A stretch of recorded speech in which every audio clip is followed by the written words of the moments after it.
Wrapped in gold and exuding elegance, the coveted Ferrero Rocher holds inside it one of the most guarded secrets in the food industry. The recipe began more than a century ago and has remained in the hands of one family for 4 generations, all thanks to one Italian who turned his father's local bakery into a multi-billion-dollar company and one of the most distinctive chocolate brands in history. This is the story of Michel Ferrero.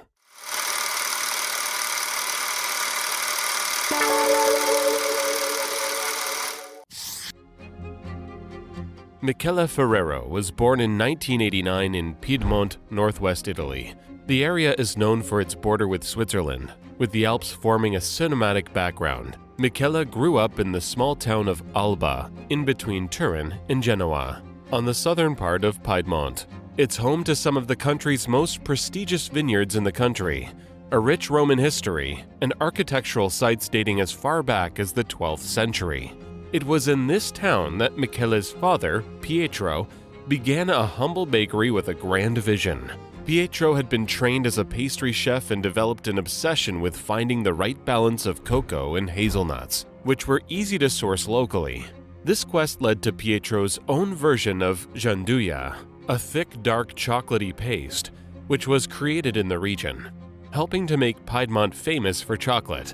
With Pietro's recipe, though, which he marketed as pasta gianduja, this creamy spread would go from a regional delight to a nationwide bestseller.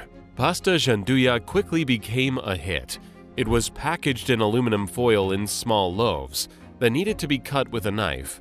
In 1946, together with his brother Giovanni, Pietro formed the company Ferrero to grow the business from a pastry shop and small chocolatier into a large company. Strangely, Pietro's best business decision wasn't in his shop at all. It was when his wife, Pietra, gave birth to their only child, Michele. In 1925, Michele grew up in Alba, which at the time was a small rural town, with little activity. By the time his career was over, Michele would have turned this town into not only a regional destination, but the engine room of a global powerhouse. Michele learned the trade by following his father closely, but he was marred by tragedy when his father died young, at just 51 years old, leaving the business in the hands of his brother, Giovanni, and Michele. Less than a decade later, Giovanni died too, leaving Michele heartbroken and in charge of a growing business. Michele's father's products were unique, and the ingredients he used as his signature were largely out of necessity. Hazelnuts offered a cheaper substitute for chocolate, which was difficult to import, especially during wartime when the rest of Europe cut Italy off. But Pietro's ingenuity led to him establishing a company, a workshop, and acquiring a factory to ramp up production. Pietro Ferrero could never have imagined how his pasta gianduja would be again transformed after his son took over the company. Michele started his leadership with a bold move. Instead of a chocolate bar or used as a filling, his genius move was to create a chocolate spread. Super Crema, as launched in 1949, 2 years after Michele took the reins. And it was an instant hit. The spread was affordable to the average Italian. It turned chocolate from a luxury product into an everyday one. Super Crema was kept in a jar, joining the shelf next to other spreads used on bread. And immediately, Michele proved himself to be a visionary. He sent a truck, painted in the company's colors, traveling around Italy and giving out chocolate to children. Michele understood what very few of his competitors did at the time, that advertising and marketing could create demand. Within a decade of Michele's leadership, Ferrero had opened up 3 new factories, 2 of them outside Italy. The key to his success was moving into the German market, where he converted old missile factories into candy manufacturers. Michele took advantage of the post-war infrastructure and an increased appetite for confectionery bars, which had developed during the war as rations were handed out. In 1964, Michele made another defining move. He changed the name of Super Crema to Nutella, which combined the English word nut with an Italian diminutive associated with other food like mozzarella, portabella, and citronella. But it wasn't a simple rebranding. Michele had inherited his father's obsession with finding the right balance of ingredients. And when he did, Nutella was launched with a different recipe to Super Crema, one that remains top secret to this day. It is so guarded that there are no media tours allowed of factories, and the original recipe was reportedly once translated into Arabic and locked in an Egyptian vault. This was a product that was widely marketed to all consumers, quickly becoming a favorite of European children. And Michele's masterful stroke of giving the name worldwide appeal opened up new markets. In 1983, he exported the product to the United States, which launched it into a global sensation. Michele saw the success of Nutella, but had no intentions of slowing down. In 1968, he created a product marketed exclusively to children, calling it Kinder, which means children in German.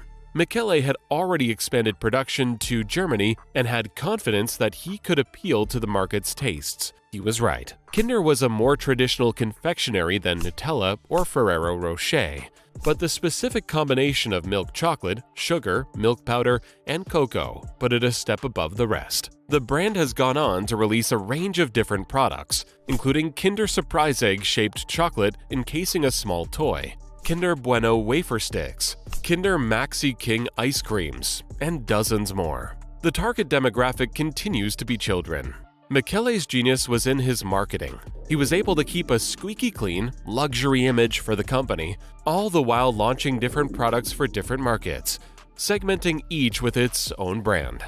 And just over 3 decades after inheriting his father's business, he was ready to unveil his masterpiece.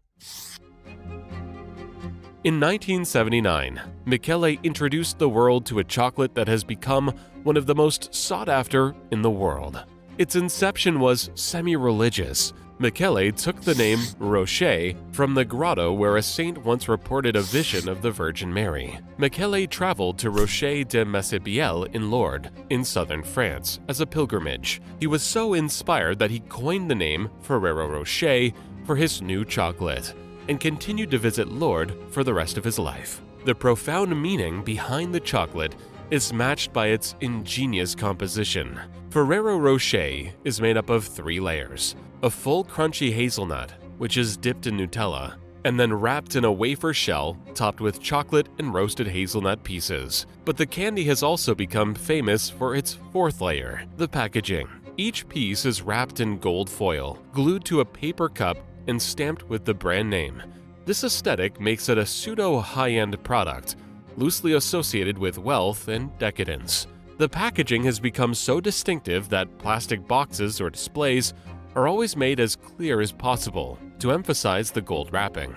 They have become staples of celebration. More than half of Ferrero Rocher's sales occur in the last 3 months of the year, in the lead up to Christmas and New Year's Eve. And there are now a variety of different flavors too.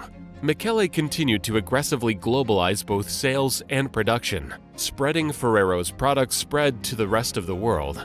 He diversified the sourcing of raw materials and built up 8 factories across 5 continents, along with sales offices. Michele Ferrero steered his father's chocolate company into worldwide success by fiercely protecting the company's image. He did this by segmenting the company into distinct brands. Ferrero Rocher was a product of decadence and prosperity.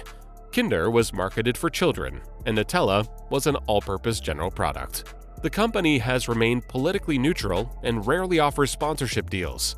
Michele's connection to his roots never wavered either. He funded the expansion of bus lines to draw workers in from further in the countryside and funded a variety of social programs, keeping a local population of workers who were embedded in the community as much as Michele himself is why there has never been a strike at the Ferrero factory. And just a few years after releasing Ferrero Rocher, he established the Ferrero Foundation in his hometown of Alba, which features a kindergarten, a school, a bar, workshops, fitness rooms, and even medical facilities. The building is available to employees who have spent more than 25 years with the company. The Ferrero company remains in the family to this day. After Michele's passing, his sons Giovanni and Pietro, named after his father and uncle, took over the company. In 2019, the Ferrero Group had over $11 billion in annual revenue, and in 2018 purchased $2.8 billion worth of businesses from Nestlé, its largest competitor, to deeper entrench its hold on the global food market. Ferrero is the largest buyer of hazelnuts in the world. As a staple of their major products, Ferrero consumes around 25% of the entire global production of hazelnuts. Michele Ferrero's lasting impact is felt best in his hometown of Alba, which was once a barn cultural community. Now 1/5 of the population is now employed by Ferrero, while the headquarters of the global empire remains in nearby Turin.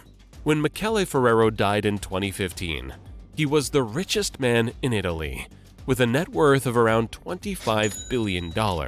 His obituary in Forbes magazine attributed his wealth simply to chocolates, and there is a statue of him in Alba, cementing his place as the king of chocolate.